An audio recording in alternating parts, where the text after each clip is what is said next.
être là pour acquérir la connaissance de la parole par l'enseignement de ce soir. Je vous invite à prendre place ce soir.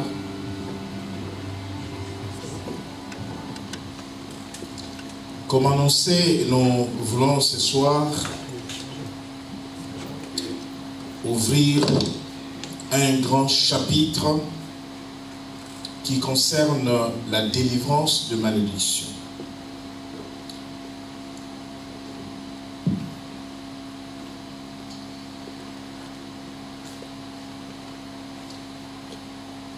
Lorsque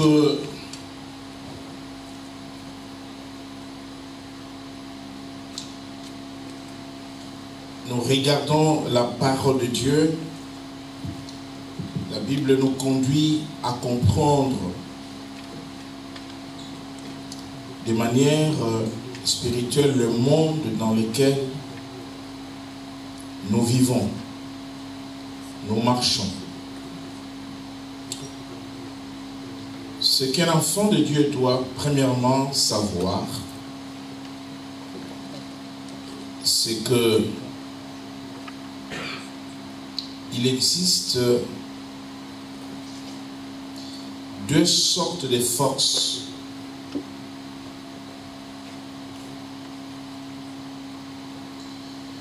En d'autres termes, d'énergie. Deux forces ou deux sortes de forces qui déterminent le cours de notre histoire. Comprenez que le monde a été créé dans l'invisibilité. L'homme aussi a été créé dans l'invisibilité. Tout ce qui est matériel, tout ce qui est physique, ce qui est palpable, ce qu'on voit, on touche autour de nous, est le produit du spirituel. Or, le spirituel n'est pas physique, n'est pas matériel, mais le matériel ou le physique peut être l'expression du spirituel. Et donc, je parlais de deux forces qui déterminent ou qui dessinent notre destinée. Et cela doit être compris des enfants de Dieu. Des fois, il y a des situations autour de nous, dans notre vécu, individuellement ou collectivement, en famille, en communauté, que nous n'arrivons pas à expliquer. Et surtout lorsqu'il s'agit des situations de fatalité, d'échec, de médiocrité, de pénurie, de manque, d'insuffisance. Et il peut s'agir aussi des situations de maladies liées à la santé ou des décès précoces par accident, à répétition autour de nous, dans nos familles, des choses que nous n'arrivons pas à comprendre et à expliquer. Vous ne pouvez pas avoir la compréhension des événements. Vous ne pouvez pas avoir la lecture des événements, bons ou mauvais, si vous n'avez pas, n'est-ce pas, la compréhension de ces deux forces. Il s'agit donc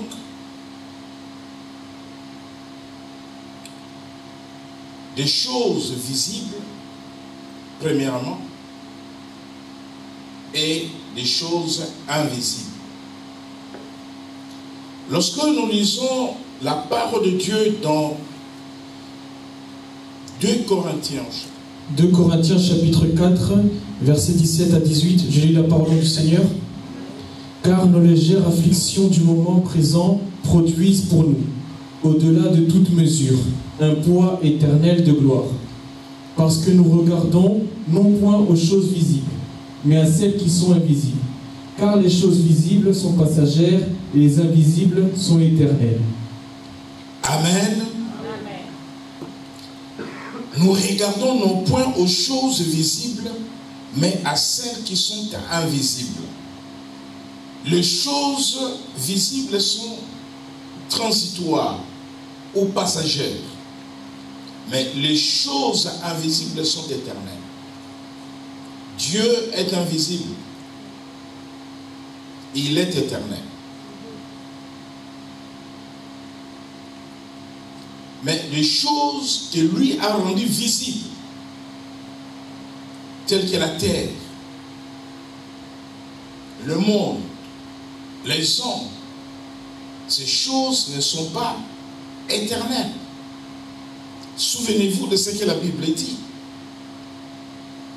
Le ciel et la terre passeront, mais mes paroles ne passeront jamais. Or, la parole du Seigneur, la parole de Dieu, c'est le Seigneur lui-même. Et donc, les choses invisibles ou le monde invisible est gouverné par 2 forces aussi invisibles qui nous accompagnent et qui déterminent, n'est-ce pas, le cours de notre histoire. Et ces 2 forces qui gouvernent le monde spirituel sont la bénédiction et la malédiction. Quand les effets de l'une ou l'autre sont néfastes pour nous, destructeurs pour nous, négatifs pour nous, nous sommes en présence de la malédiction. Et quand les effets sont positifs, meilleurs pour nous, bons pour nous, nous sommes en présence de la bénédiction. Et lorsque nous regardons dans la parole de Dieu, la Bible nous parle de bénédiction comme de malédiction. Mais nous voulons ce soir parler, n'est-ce pas, de la malédiction, car il s'agit de la délivrance de malédiction. Les malédictions comme les bénédictions appartiennent au monde spirituel. Nous en subissons les effets, bons ou mauvais. Et vous ne pouvez pas comprendre comment ces 2 forces vont avoir de l'influence sur nous si vous ne comprenez pas le monde spirituel. Et donc, ils produisent des effets. Et ce que nous devons comprendre, c'est que, s'agissant de malédiction, parce que nous parlons de la délivrance de malédiction, ce qui serait valable aussi pour les bénédictions, que les effets qui sont produits par ces forces, qu'il s'agisse de l'une ou l'autre, peuvent être limités à une personne, comme ils peuvent aller au-delà de la personne, affecter un groupe de personnes, tel qu'une famille, une communauté, et même toute une nation. Et lorsque nous parlons de malédiction, ce qui est aussi valable pour les bénédictions, ces effets peuvent planer sur des générations. Voilà pourquoi nous pouvons parler de bénédictions générationnelles, comme nous pouvons parler de malédictions générationnelles. Et quand il s'agit d'une malédiction générationnelle, c'est-à-dire qui plane sur un groupe, sur plusieurs années ou des générations, elle peut toujours, un jour ou un autre, être stoppée par la volonté d'un homme qui a compris le monde spirituel et les différentes forces qui gouvernent le monde spirituel et qui a reçu la révélation de la parole de Dieu, si cela les concerne ou si cela concerne sa famille ou son pays, mais en le faisant tout simplement au nom de Jésus et par la puissance du sang de Jésus. Voilà pourquoi dans Galates 3:13, nous lisons la parole de Dieu dans Galates 3:13.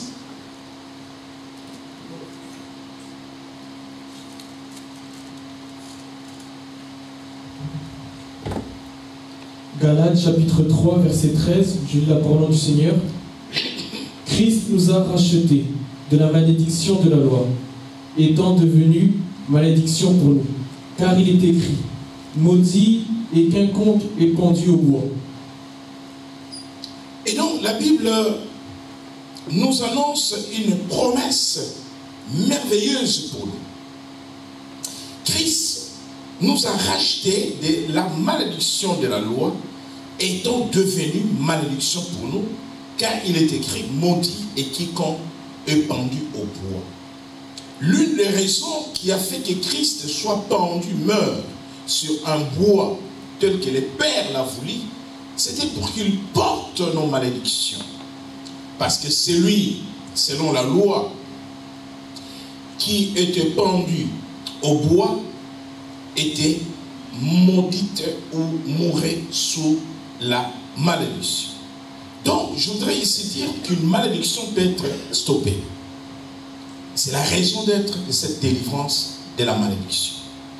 Stoppée sur la vie d'une personne, stoppée sur la vie d'une multitude de personnes, d'un groupe de personnes, d'une famille, d'un clan, d'une nation. Et donc, comprenons que la malédiction peut s'étendre sur plusieurs générations. Donc la malédiction va s'étendre dans le temps, c'est-à-dire au temps des siècles, au temps d'années, sur un groupe de personnes, sur une famille. Donc du point de vue temps, la malédiction va planer en longueur. On va vous décrire des situations, et comme dit Ecclésiaste, qu'il n'y a rien de nouveau sous les ciels et sur la terre. Ce qui arrive aujourd'hui, c'est ce qui était arrivé hier ou avant et ce qui arrivera demain. On peut dépeindre une situation d'une famille, par exemple, où on vous dira que les échecs et dont vous êtes victime ou coupable, parce que comprenez que on peut être victime d'une malédiction comme on peut être coupable d'une malédiction.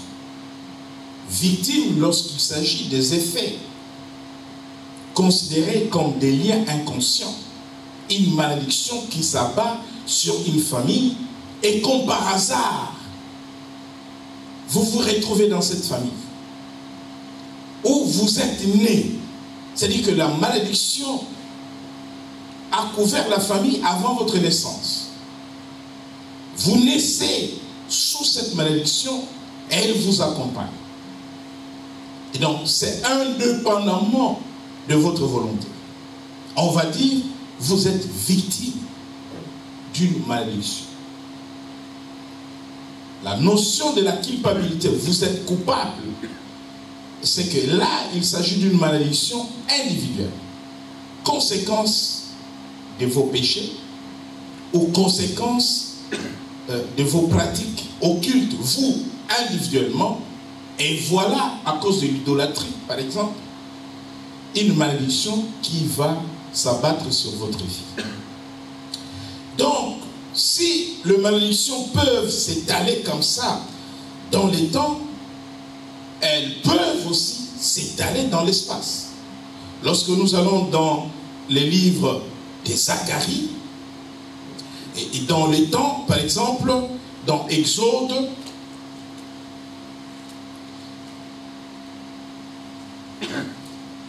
Exode chapitre 20, malédiction qui s'étale dans le temps. Exode chapitre 20,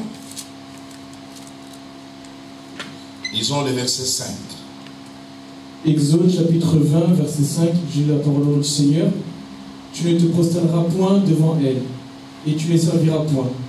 Car moi, l'Éternel ton Dieu, je suis un Dieu jaloux, qui punit l'iniquité des pères sur les enfants jusqu'à la 3e et la 4e génération de ceux qui me haïssent, et qui fait miséricorde jusqu'en 1000 générations à ceux qui m'aiment et qui gardent mes commandements. On peut s'arrêter là.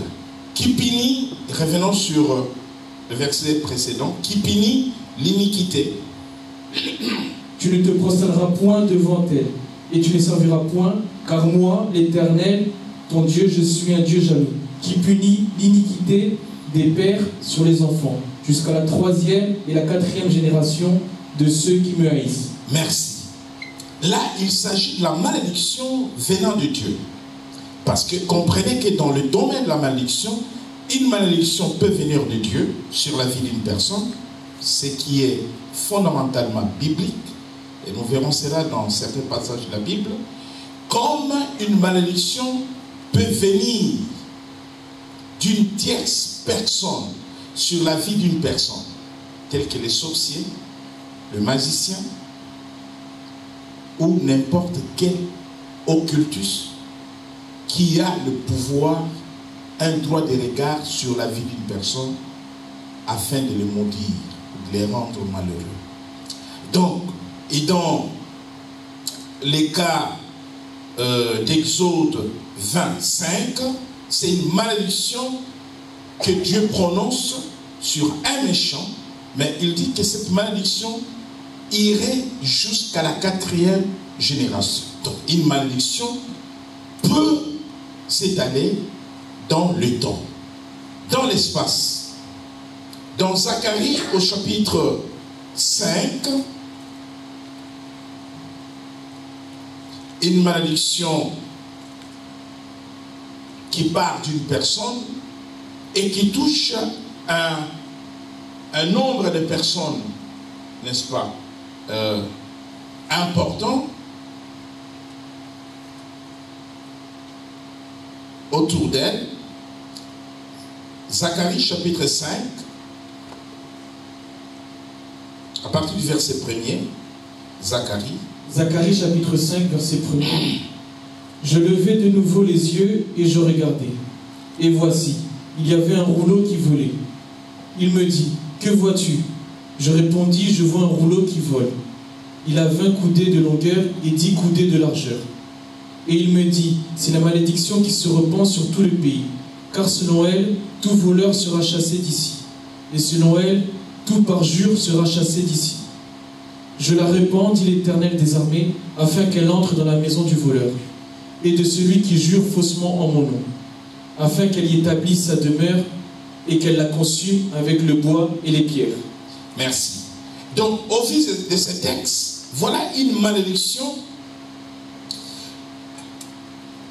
dont une personne est porteuse. cette personne est accusée par Dieu d'être voleur. Et comme il dit dans Malachie, vous me volez et vous me trompez. Autrement, par le parjure, une personne qui fait un faux serment devant Dieu ou un faux serment à Dieu, mais qui n'honore pas son serment. Maintenant, Dieu va frapper cette personne par la malédiction. Mais cette personne a une maison. Ici, il est clair que cette personne a une maison. Il peut s'agir d'un homme ou d'une femme. Mais quand cette personne va dans sa maison, la malédiction l'accompagne dans sa maison. Et ici, Dieu vient nous dire que cette malédiction qui l'accompagne dans sa maison se répand dans sa maison. C'est-à-dire, elle va toucher, si c'est un homme ou un père, elle va toucher sa femme, elle va toucher ses enfants, elle va toucher tous ceux qui sont sous son autorité ou sous sa garde. Et donc, dans l'espace, elle se répand comme ça. Mais dans le temps, Dieu dit qu'elle demeure. Et c'est là où elle peut planer, même après la mort du promoteur de la malédiction, elle peut planer sur 3, 4, 5 générations. Alors, comment la malédiction est véhiculée? Comment la malédiction est véhiculée? Autrement, comment elle est transmise?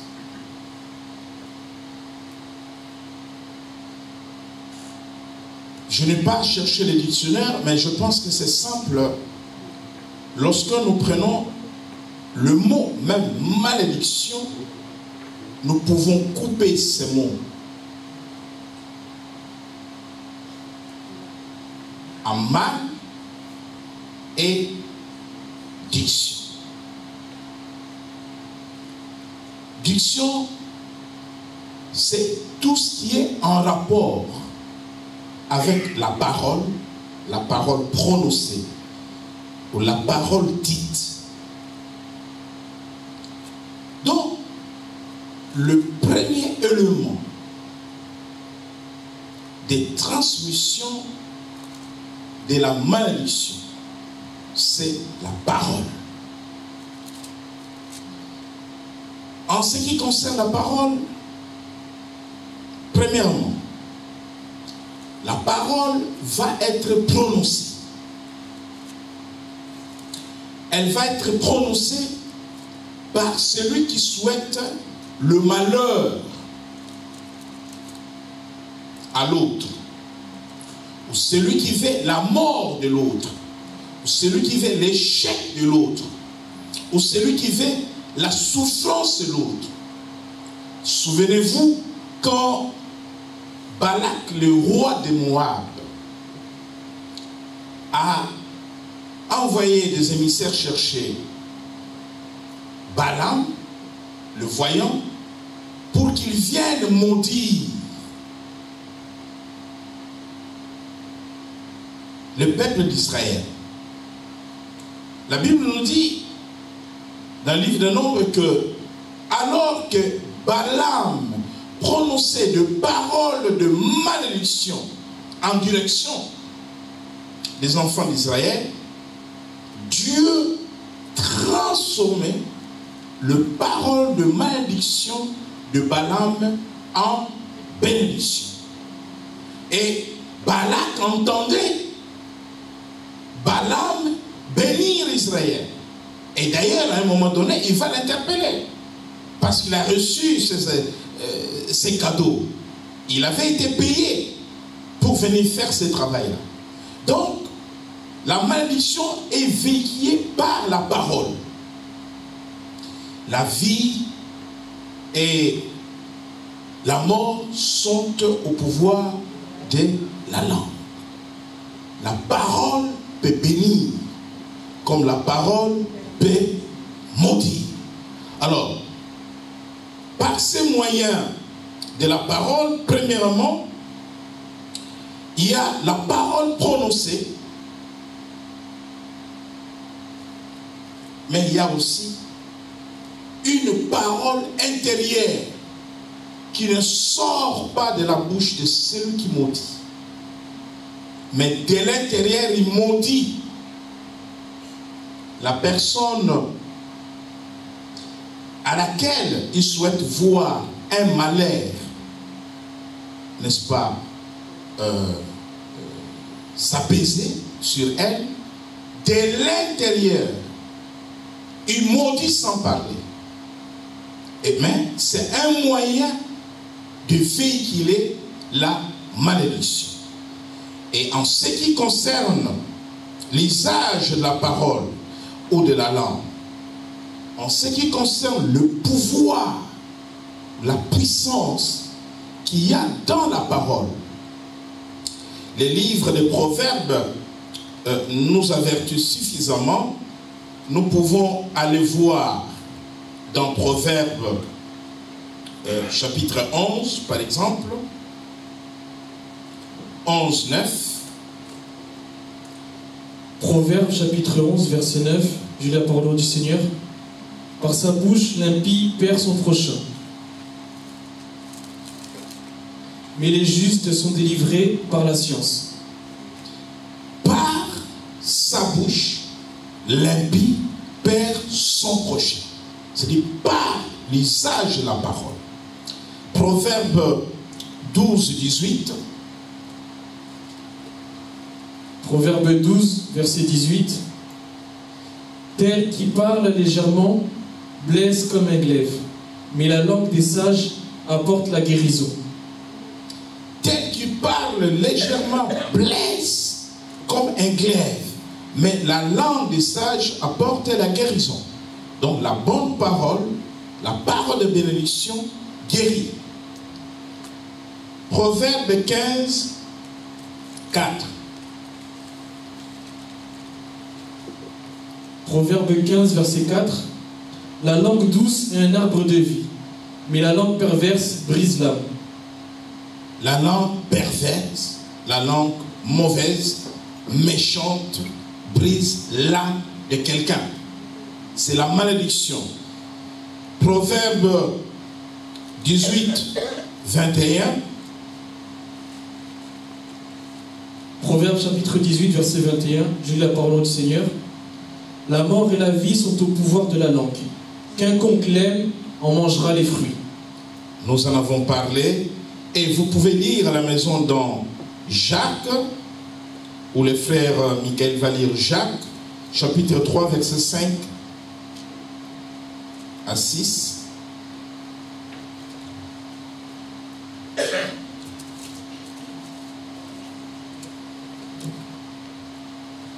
Jacques, chapitre 3, versets 5 à 6, je lis la parole au nom de Jésus.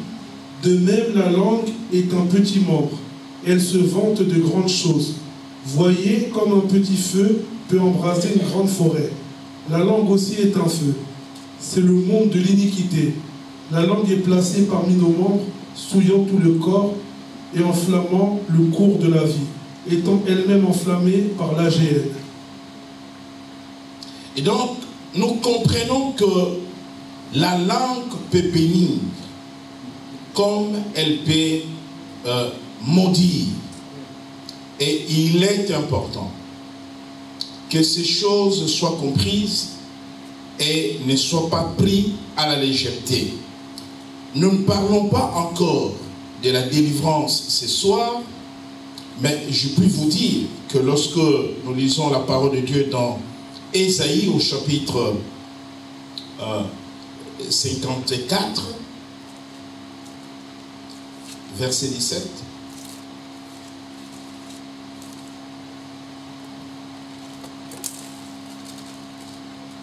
Ésaïe chapitre 54, verset 17, je lis la parole du Seigneur.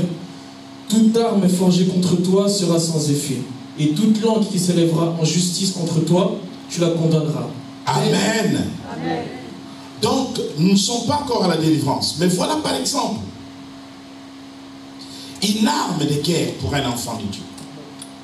Quand un mauvais parent, un parent méchant, un oncle et une tante, un mari, parce qu'il y a des époux qui maudissent leurs enfants, qui maudissent leurs épouses. Il y a aussi des épouses, des mamans qui maudissent leurs époux, qui maudissent leurs enfants. Quand tu reçois une parole de malédiction,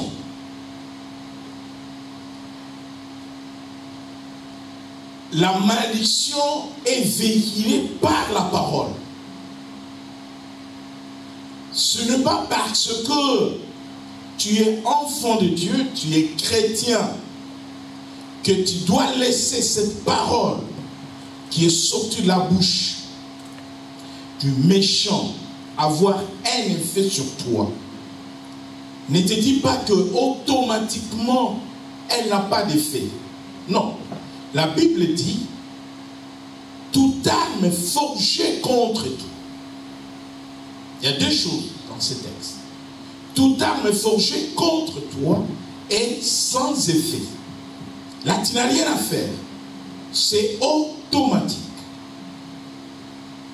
Mais la Bible dit que toute langue qui s'élèvera en justice contre toi, et là, tu dois envoyer la riposte, tu la condamneras. Comment? Par la parole. Parole contre parole. Mais laisse-moi te dire, parce que tu es enfant de Dieu, ta parole sera puissante, efficace, pour briser la parole du méchant. Donc si tu as déjà été victime d'une malédiction véhiculée par la parole, et que tu ne l'avais jamais condamné, cette saison t'est offerte pour que tu commences à réfléchir, que le Saint-Esprit t'aide à comprendre ta vie, ton enfance, ta jeunesse. J'ai reçu quelqu'un qui m'a parlé de la malédiction prononcée par un parent sur les enfants. Et peut-être quelque part, tes propres parents ont prononcé de paroles de malédiction sur ta vie, sur toi. Ou peut-être un autre membre de la famille. Ou peut-être une personne extérieure à la famille. Et que tu avais pris la chose pour une légèreté. La Bible ici dit, tu dois ouvrir ta bouche parce que la vie et la mort sont au pouvoir de la langue et tu dois condamner cette parole. Amen. Nous ne sommes pas encore à la délivrance, mais notez bien ces passages d'Ésaïe 54, verset 17. Toute langue qui s'élèvera en justice contre toi, tu la condamneras. Donc, s'il y a la parole qui véhicule la malédiction, il y a aussi l'écrit qui peut véhiculer la malédiction.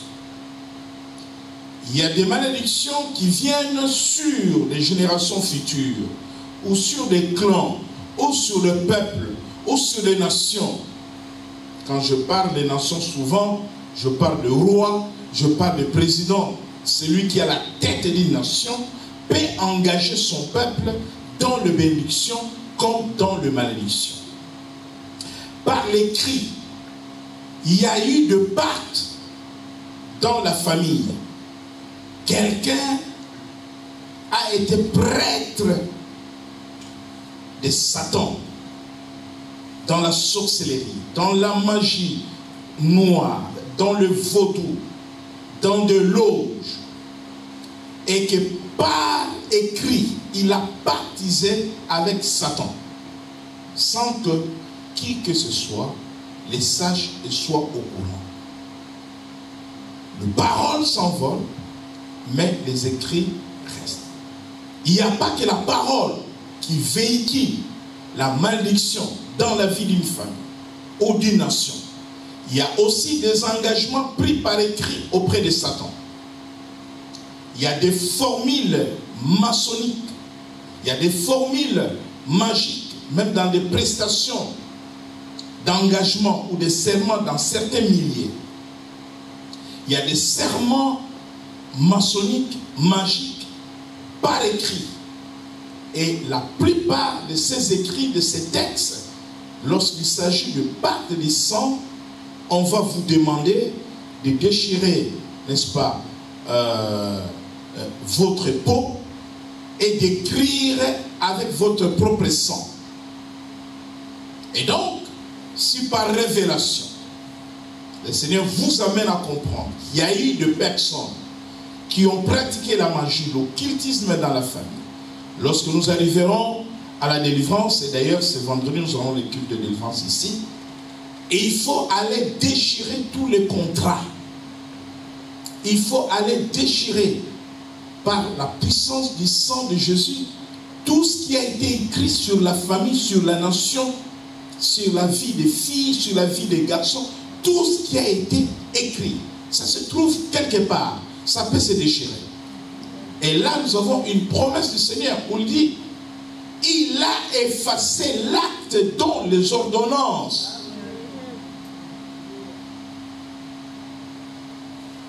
Il existe des actes écrits.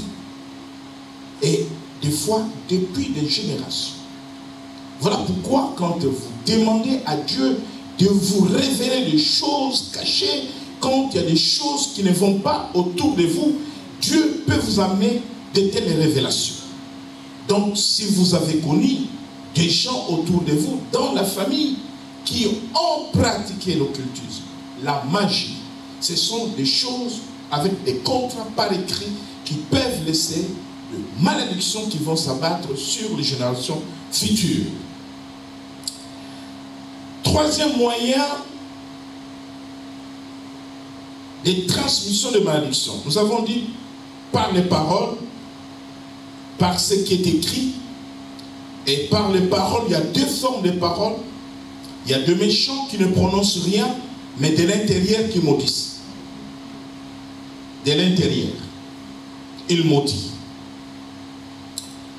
Et donc, troisième moyen de transmission de malédiction, non, troisième ou quatrième moyen. Donc, comprenez que les paroles ne sont pas le seul véhicule par lequel la puissance de malédiction est transmise, et l'autre moyen, c'est par les objets. Les objets. Et ces objets, dans le jargon du combat spirituel, nous les appelons les objets familiers, qui sont des points de contact des démons, des esprits impurs. Les esprits impurs peuvent venir au contact d'une personne à travers un objet. Et cet objet, à supposer qu'il s'agisse d'un objet mobilier, un meuble ou immobilier, une maison, que le Seigneur me donne le temps pour finir mon livre sur la délivrance, j'en parle de ces choses-là. Je parle des sorts, je parle de maisons hantées ou possédées. Donc les objets sont des moyens de transmission de malédiction. Par exemple, un méchant peut vous offrir un joli cadeau et vous transmettre une malédiction sur les cadeaux. Soit un vêtement que vous allez porter, soit un tableau que vous allez garder chez vous à la maison, un beau tableau, joli tableau. En ce qui concerne les objets, souvent nous sommes dans la panique lorsque nous parlons des objets familiers, lorsque nous parlons des cadeaux empoisonnés, des cadeaux ensorcelés. Mais Dieu est bon parce que à toutes les difficultés, il nous donne, n'est-ce pas, le moyen pour nous en sortir. Donc, en ce qui concerne les objets, Dans les livres d'Exode, vous lirez à la maison, chapitre 30, à partir du verset 22-23, là vous verrez que le Seigneur va donner des instructions, n'est-ce pas, à Moïse de pouvoir fabriquer l'huile d'onction, spécialement pour oindre les objets dans les tabernacles. Oindre les tabernacles et oindre les objets du culte. Parce que l'huile d'onction véhicule la bénédiction. Donc aucun objet dans le culte, dans le tabernacle ne peut, n'est-ce pas, être sous la malédiction. Et maintenant, nous retenons que nos maisons, nos lieux d'habitation sont les sanctuaires de Dieu. Parce que quand nous amenons les règnes de Dieu dans nos maisons, nous comprenons que nos maisons sont des lieux aussi sacrés, parce que c'est là où nous faisons monter l'adoration à notre Dieu. Si vous avez la révélation qu'il y a des présences dans la maison, vraiment vous avez le discernement, vous comprenez qu'il y a quelque chose qui ne va pas dans cette maison. La maison a besoin, n'est-ce pas, d'être sanctifiée. S'il y a des ordures spirituelles, que cela soit dégagé. Un serviteur de Dieu qualifié qui viendrait faire une prière d'autorité dans la maison pour libérer les sangs de Jésus de manière à oindre la maison. Parce que lorsqu'il y a des objets maudits dans la maison, vous allez voir que dans la maison, il peut y avoir beaucoup de troubles. Soit des maladies, des maladies en désordre, soit des accidents, soit des blessures, soit la casse, soit la perte de biens, la perte de vêtements, la perte de bijoux, la perte d'argent, et soit des troubles, disputes, querelles. L'objet de la malédiction est là pour détruire la vie des gens. Donc, il y a la parole exprimée comme moyen de transmission de la malédiction. Il y a la parole intérieure comme moyen de transmission de la malédiction. Il y a les écrits, les contrats, les pactes, les sangs, mais il y a aussi des objets. Ainsi, nous allons cheminer vers les signes de malédiction avant, n'est-ce pas, de parler des causes de malédiction. Pourquoi parler des causes de malédiction? Parce que le verset, n'est-ce pas, fondamental de notre enseignement est tiré du livre des Proverbes au chapitre 6, verset 2.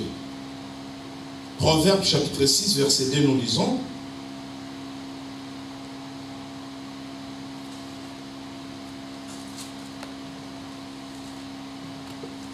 Proverbes chapitre 6, verset 2, je lis la parole du Seigneur.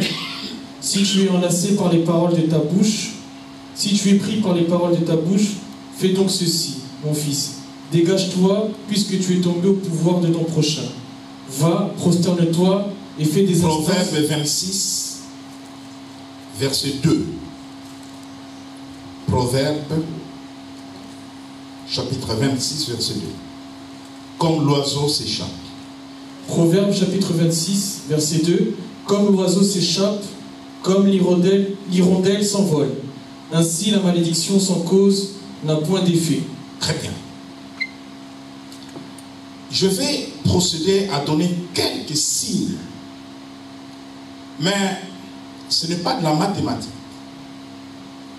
Les signes que je les donne à titre indicatif. Donc je ne veux pas que quelqu'un me reproduise cela partout où tu vas. Les bishops avaient donné des signes de malédiction. Ici, il y a une malédiction. Là-bas, il y a une malédiction. Non. C'est à titre indicatif. Amen. Il faut que les Saint-Esprit, je mets dans les combats spirituels, je mets toujours les Saint-Esprit au devant de nous. On ne mène pas la bataille spirituelle dans la chair, ni dans les émotions. Non. il faut du discernement. Donc, n'allez pas répéter. Partout, vous verrez ces choses pour dire, mon frère, je vis sans toi, tu es sous la malédiction. Je donne cela à titre indicatif. Ayez du discernement. Vous verrez que parmi ces signes, il y a des choses qui peuvent arriver dans la vie de quelqu'un sans que cette personne soit sous la malédiction. Mais lorsque ces choses-là sont sévères, chroniques,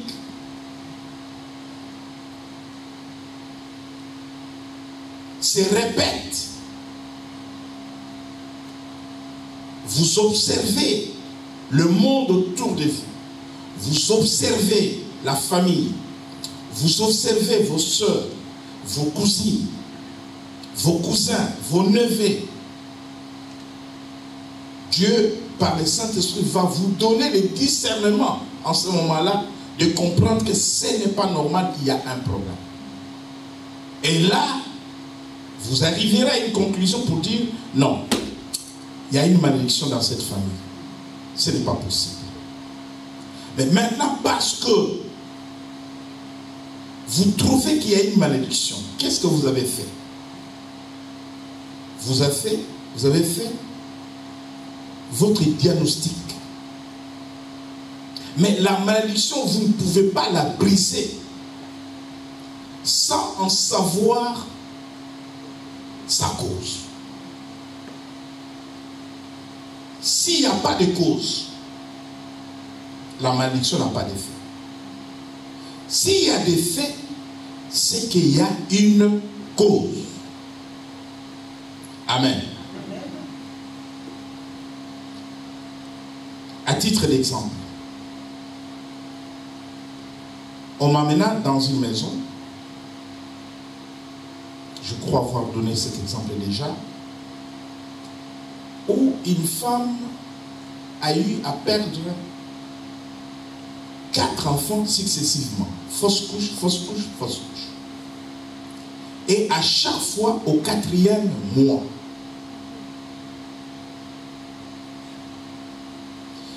j'ai eu une autre femme qui a perdu 5 à chaque fois au 7e mois.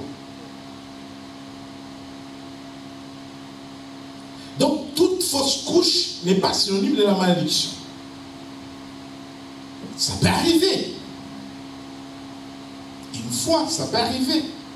Mais je vous donne les cas d'espèce où vous avez 4 fois 4e mois. 5 fois 7e mois. Vous vous posez des questions. Pourquoi toujours au 4e mois? Le problème n'est pas de faire la prière. À partir du moment où je sais qu'il y a une malédiction qui s'abat sur la vie de cette personne, je cherche la cause de la malédiction.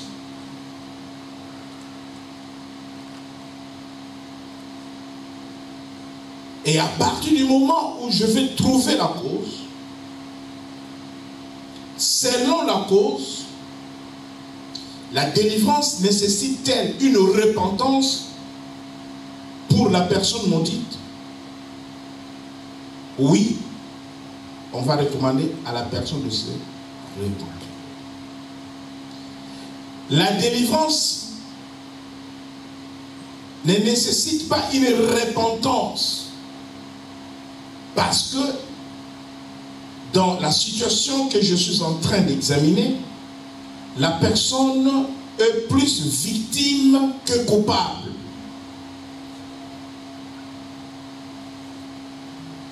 Et là, elle est possible par le sang précieux de Jésus et par le nom de Jésus. Parce que je suis en face d'une victime. Mais dans le premier cas, je n'étais pas en face d'une victime, mais j'étais en face d'un coupable. Parce que le motif ou la cause de cette malédiction était lié à son premier mariage, célébré dans la maison de Dieu, où cette femme agirait devant Dieu, devant l'Église, qu'elle vivrait avec l'homme avec lequel elle s'est mariée toute sa vie jusqu'à ce que la mort leur sépare. Ça, c'est un serment. Si pour un motif ou un autre, ce serment est brisé, concernant Dieu, il y a une malédiction. Et ça, c'est vraiment négligé dans les églises. C'est négligé par les chrétiens. Et quand j'avais trouvé, parce qu'en parlant, dans ces cas-là, d'abord, elle ne m'a pas dit qu'elle avait elle-même, par sa volonté, cassé son premier mariage.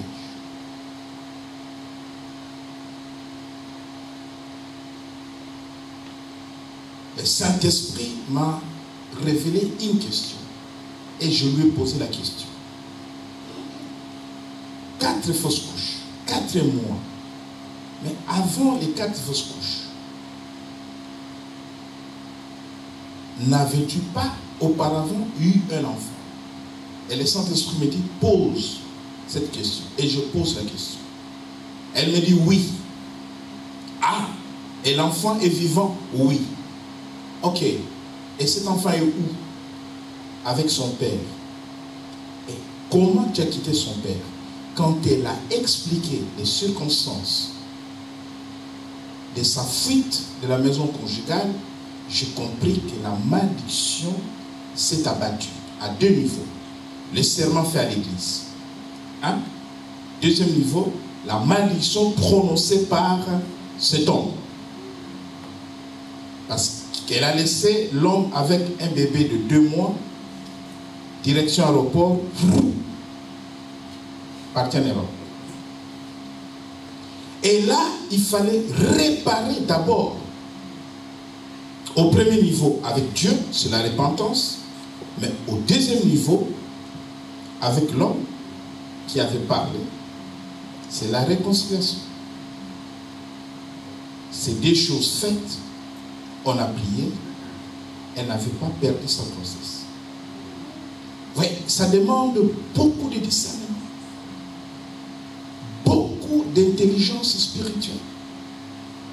Donc, lorsque je donne les signes de malédiction, ne prenez pas ça comme si c'est vraiment une formule. Donc, n'allez pas traiter des gens de maudits, on va dire des maudites, si vous n'avez pas de discernement. Donc, je vais donner 7 signes de malédiction. Et cette liste n'est pas exhaustive. On peut ajouter d'autres signes. Premièrement, premier signe, l'effondrement de la raison ou des émotions.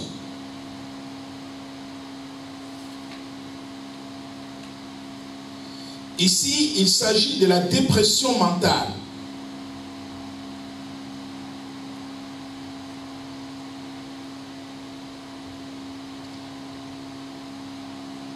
Le mercredi prochain, nous ferons une étude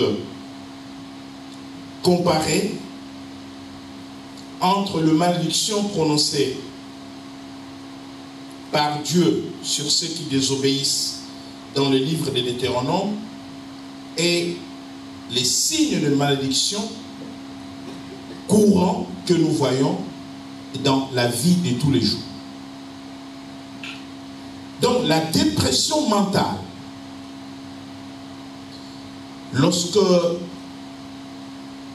elle est permanente, vous voyez dans une famille. J'ai eu des cas de dépression chez plusieurs cousins. Les mêmes phénomènes, les mêmes symptômes, la dépression. l'enfant de la tante, l'enfant de l'oncle, l'enfant de... Donc là, je fais un croquis, il y a un problème. Ce sont des vrais cousins. Et la tante est la sœur de l'oncle, l'oncle est le frère de la tante, et on remonte, on établit l'arbre généalogique de la famille pour aller trouver la cause de cette malédiction. Donc il n'est pas normal, il peut y avoir des fous partout, mais il n'est pas normal que dans la même famille, plusieurs personnes se retrouvent en psychiatrie. Ça peut arriver qu'une personne soit en psychiatrie sans que cette personne soit sous la malédiction. Mais là, je parle des situations où vous allez vous rendre compte, où avant cette personne, on va vous dire à d'autres générations, les mêmes phénomènes se reproduisent. Il y a lieu, n'est-ce pas, de briser une telle malédiction. Deuxième signe de maladie répétée ou chronique à caractère héréditaire. On m'a parlé, c'est le passé du Dieu qui m'en a parlé, je fais une étude sur ces cas-là, je menais une enquête, effectivement, ça s'est avéré vrai, dans un village, quelque part, où pratiquement la moitié du village, les gens souffrent de troubles auditifs.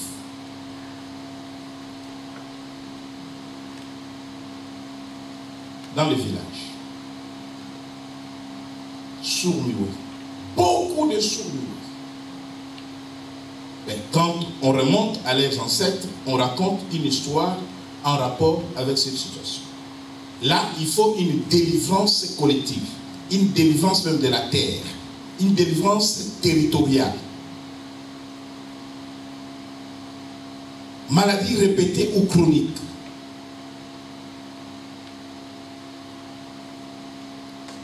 Que tous meurent de la même maladie. Que tous souffrent de la même maladie. Les maladies héréditaires et chroniques au sein des familles peuvent aussi être le fait de malédiction. Je parlais des fausses couches tout à l'heure, c'était l'hérédité aux fausses couches, des graves problèmes gynécologiques. Si ça s'élargit sur l'ensemble des femmes ou des filles dans la même famille ou le même clan, ça peut attirer notre attention pour aller chercher s'il n'y a pas lieu de voir la malédiction quelque part, un autel de sacrifice dans la famille qui a été érigé par un sataniste, un occultus et source de cette malédiction. Quatrièmement, mariage brisé.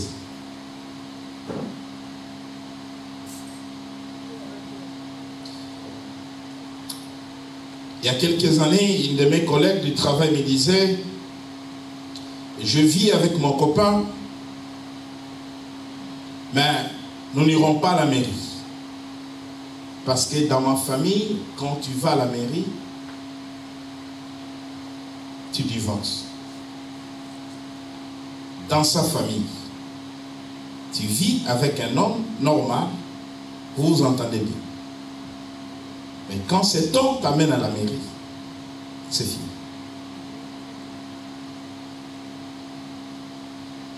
Malédiction.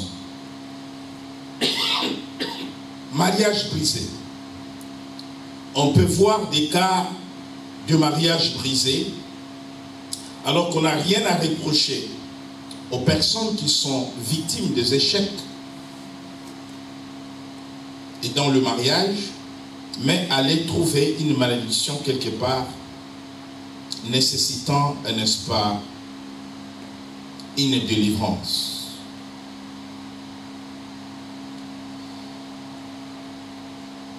aliénation de la famille. Je reviendrai avec tous ces cas d'espèce, avec des versets dans la parole de Dieu. Aliénation de la famille. Les enfants perdus, les enfants rebelles de leurs parents, où vous n'avez plus de force pour éduquer votre propre enfant. La malédiction peut planer sur la vie de la famille, où vous perdez le contrôle de l'éducation de vos propres enfants. Ils peuvent toujours partir de la maison sans donner de nouvelles. Des familles morcelées par des divisions, des séparations, où il est difficile des fois de mettre les gens ensemble. Sur le plan financier, on peut aussi parler de la malédiction lorsqu'il s'agit d'une insuffisance continuelle dans les ressources financières, mais vraiment en permanence, créant une situation de précarité, de misère. Nous y reviendrons. Sixièmement, on peut parler aussi de malédiction lorsqu'il s'agit des accidents à répétition.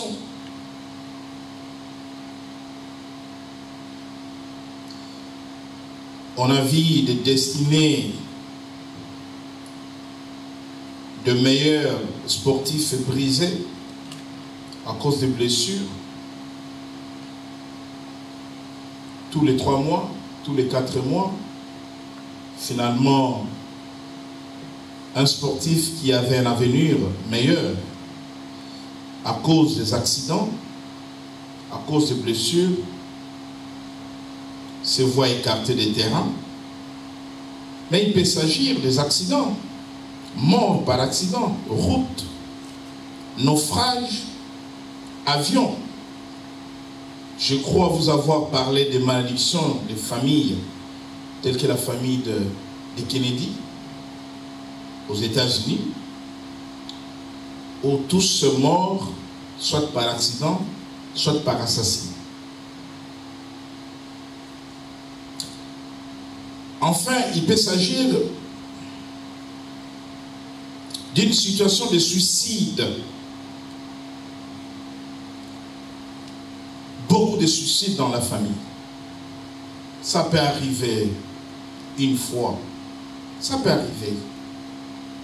Mais lorsqu'on vient vous dire que dans cette famille, plusieurs personnes sont mortes par suicide, il y a lieu là d'aller chercher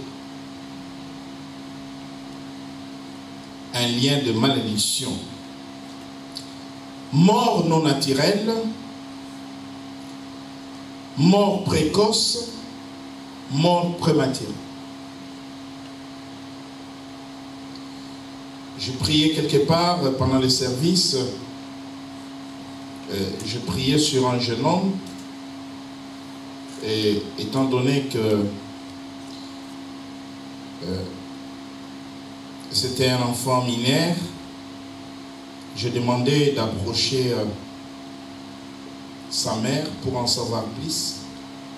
Et je voyais l'esprit de mort planer sur cet enfant. Quand j'ai approché sa mère, elle m'a parlé des décès en cascade dans la famille depuis plusieurs générations, mais de jeunes gens entre 12 à 25 ans. 12 à 25 ans. Une mère. Et elle-même a été victime du suicide de son fils, qui était à la fin de ses études d'ingénieur.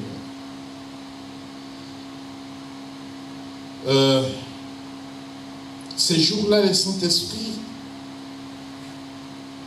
m'a dit de dire à la fin que dans leur maison familiale, il y a des morts enterrés dans leur maison familiale. De morts enterrés. Elle m'a avoué que cela était vrai. Tu connais un peu comment ça se passe quand on ramène les crânes. Hein? Quand quelqu'un est enterré, après on attend la décomposition du corps, hein? On va déterrer, on récupère, hein? On ramène dans la maison. Hein? Là, ce n'était pas au Bénin, hein? Là c'était au Cameroun. C'est des expériences que je partage beaucoup avec ma sœur parce qu'elle connaît un peu ces choses-là. Et donc, je lui dis, il y a des tombeaux dans la maison. Elle dit, oui, effectivement. Donc, la coutume et la tradition fait que quand quelqu'un meurt dans la famille, on l'enterre.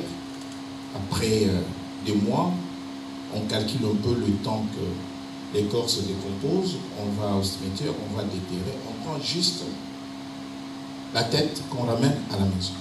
Donc vous avez autant de têtes. Et vous dormez avec, vous mangez avec, vous les nourrissez.